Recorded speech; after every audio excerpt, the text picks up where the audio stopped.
Heinrich Himmler, commander-in-chief of the SS, conveyed with utmost clarity the imperious order of the Führer, Adolf Hitler, threatening to exterminate all Poles without taking prisoners. Poland was plunged into complete devastation. When the Germans conquered it, they turned the country into a festering, bleeding wound that never stopped festering. No state suffered as much as this one during the Second World War. The Nazis made no distinction between the elderly, women, and children, as they were executed in broad daylight, without fear of any reprisals.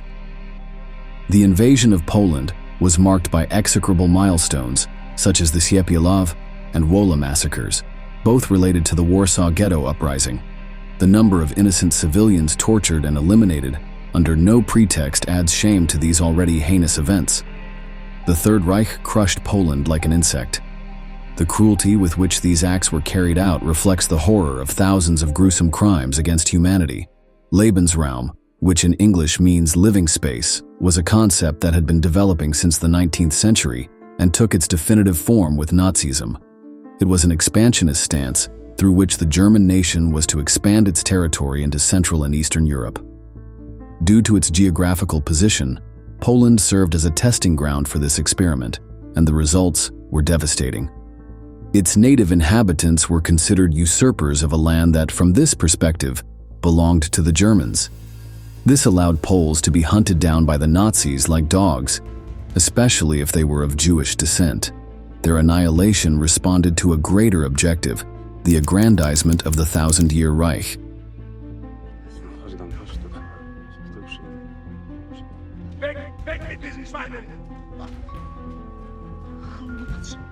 Wy skurwysyny! Co żeście zrobili?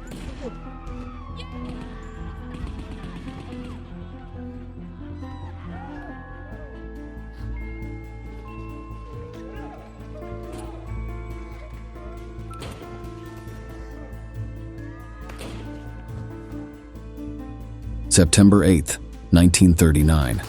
The Ciepielow massacre is considered a milestone in Nazi Germany's domination of its neighboring country. The level of cruelty experienced during those hours was a true declaration of principles against the Second Polish Republic. But what happened? The Germans arrived in Poland claiming that its citizens were Untermenschen, that is, subhuman. The Wehrmacht, as the German war infantry was known, pulverized the remnants of the ill-prepared 74th Polish Upper Silesian Infantry Regiment. The victorious troops took hundreds of defeated soldiers prisoner. The fate that awaited them would be the most infamous crime of that offensive. The Polish 7th Infantry Division had defended itself with suspicion because, through an ambush, they were able to intercept the German 15th Regiment and the 29th Motorized Infantry Division. The Polish detachments, which included partisans, mostly armed civilians, managed to fight back with their 450 men. However, they were forced to give in to the arrival of Nazi reinforcements. 14 German soldiers died, including Captain Mark von Lewinsky. This aroused the wrath of Lieutenant Colonel Walter Wessel, who took excessive revenge on the soldiers his men had captured. The first measure was for the defeated to hand over their uniforms and personal documents. They would be unidentifiable. Thus, deprived of their identity, the regular soldiers became recognized as partisans, as did some of their comrades. This warranted their summarily executed, according to the codes of war. Dozens of Poles fell one after another, and their bodies were abandoned by the roadside.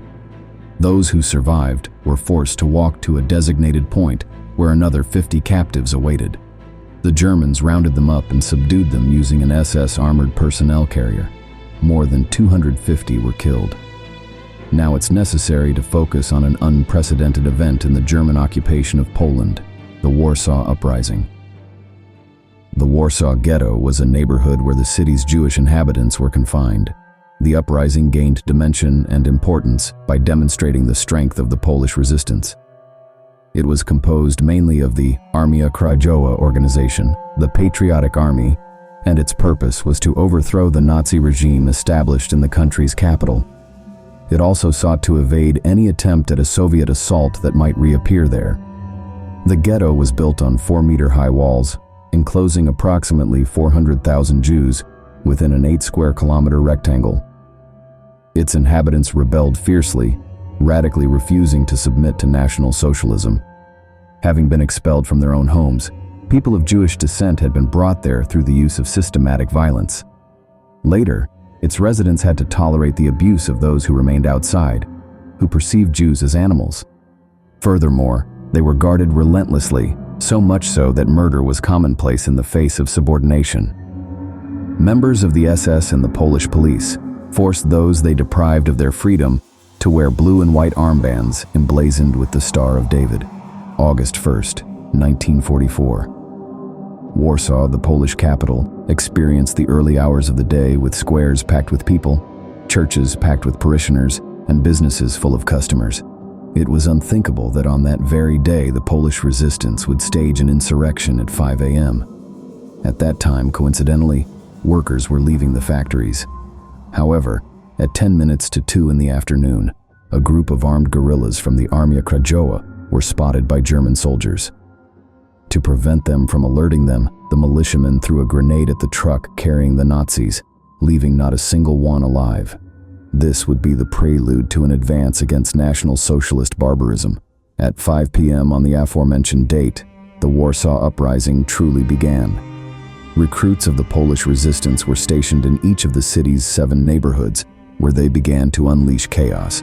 Nazi occupiers were attacked on public streets, defensive points were torn down, and many avenues were blocked by barricades. The Armia Krajowa seized various institutions necessary for the city's functioning: the train station, the post office, and the power station.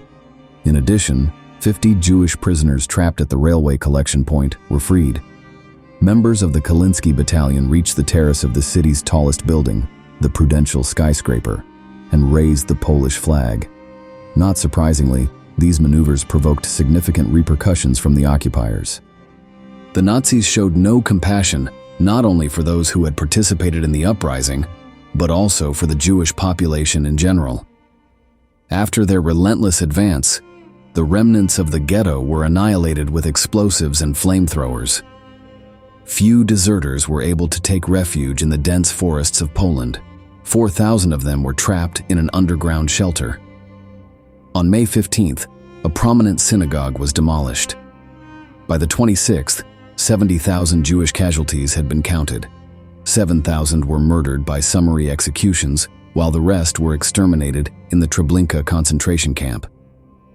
The ghetto, characterized by its vibrant exuberance, was atrociously silenced by German barbarism. August 5th, 1944. Nazi troops launched an overwhelming counteroffensive that would later be known as the Wola massacre. The main victims of the counterattack were the civilian population, as the German death squads visited every home within the perimeter, applying their power by murdering every individual in their path. Buildings were also targeted for destruction. This destruction had to be absolute. Nothing was to be left standing. In every public sector of the urban center, people passing by were gunned down in cold blood. The disdain for the Polish people was so excessive that small arms, machine guns, grenades, and even a tank were used to shoot unarmed civilians. As if that weren't enough, the Luftwaffe, the German Air Force, was tasked with bombing the sites that until then had remained untouched. The result was some 50,000 people exterminated. Never before had such a large number of civilians been punished with such impunity and abhorrence. The modus operandi was a march from the western sectors of Wola, along Gorchevska and Volska streets. German mortuary squads were mobilized in armored vehicles, modified to carry spare machine gun barrels and ammunition. General Heinz Rheineffarth, nicknamed the Executioner of Wola, commanded the operation. Twice as many people were killed in the Soviet massacres of Miednoye, Kharkov, and Katyn. The total number of those executed in Wola over a period of just 2 days. Could anyone have ever imagined such a level of savagery? German soldiers took innocent people hostage, lined them up, and executed them at top speed. Citizens were exterminated by firing squad and shot directly in the skull. Their remains ended up in mass graves, with no civil or military legal framework to support such decisions. Also, houses and government buildings, any place that could shelter people, were burned to the ground. The urban geography of Wola was pulverized by German vengeance. Let us bear in mind that during the Nazi advance through Wola, a devastating wave of sexual violence erupted. Nothing was sacred or innocent in the eyes of the Reich troops. Women, the elderly, and children fell prey to the most disturbing sadism. These practices were preceded by torture and humiliation that lasted for hours, the victims screaming for death, understanding that only the end of their lives could alleviate such pain. No complaint or plea could win mercy from the executioners. Quite the contrary, each plea further satisfied the nefarious torturers. The Armia Krajowa group had been caught in the eye of the storm, so any illusion or veiled support for their revolt was met with fatal punishment. The Führer's headquarters directive was scorched earth. Everything was to be erased as a tactic of collective demoralization. This was done with the intention of nipping in the bud any further revolutionary attempts. The Polish nation had to be subdued and brought to its knees. As testimony, the doctor and priest Bernard Filipiuk recounted his experiences on Gorchewska Street, where 12,000 human beings were executed. On August 5, 1944, a German officer, accompanied by 2 SS officers, stormed Wolski Hospital. He recounted how they shot the director of the medical institution, the chaplain, and a renowned professor. They then removed the sick from their convalescent places, doing the same to people who had just undergone surgery. They were led out into the freezing cold to be liquidated, which began immediately. Another priest gave general absolution to all those present, and then the volley of bullets ripped their bodies apart. Our narrator was miraculously saved, so he played dead on the ground. A Nazi officer noticed, insulted him with profanities, and shot him in the head. The bullet whizzed past him, and he was saved.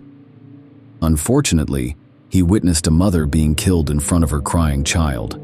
Those Jewish partisans, who rose up against the Nazi filth, will be forever remembered.